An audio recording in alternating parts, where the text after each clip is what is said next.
Good morning. Devotional thought today comes from Psalm 40, verse 5. You have multiplied, O Lord my God, your wondrous deeds and your thoughts toward us. None can compare with you. I will proclaim and tell of them, yet they are more than can be told. It was a little while ago now that we did verse 4 of that same psalm.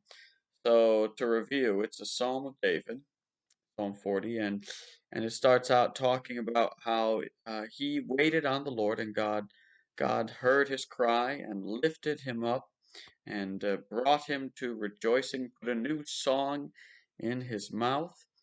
And in verse 4, he says, "Blessed is the man who makes the Lord his trust." So he, having experienced the deliverance of God, then calls others to likewise share in this deliverance.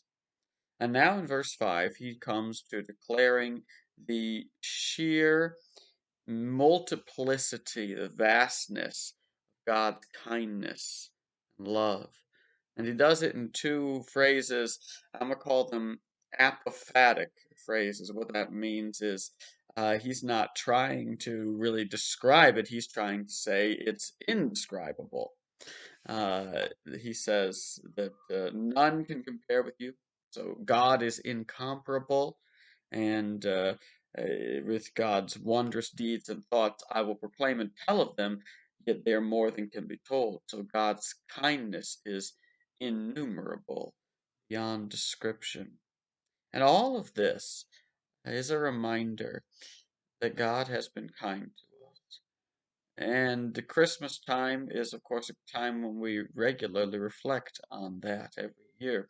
The great kindness and mercy of God, who loved us so much that he sent his own Son to become one of us and be our Savior. And so, for some people, life has been easier. For some people, life has been much more difficult. And you may be carrying a lot today. God cares about that.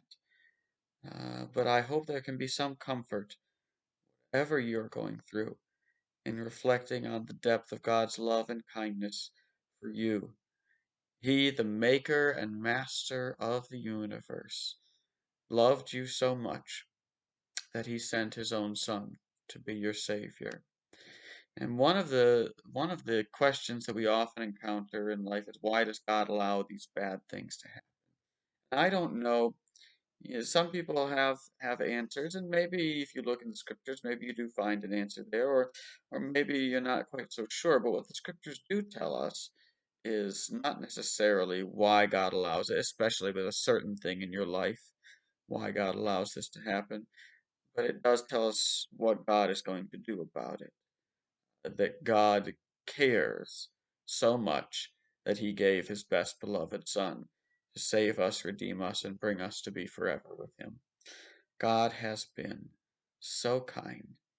He is beyond compare. His mercies are beyond telling.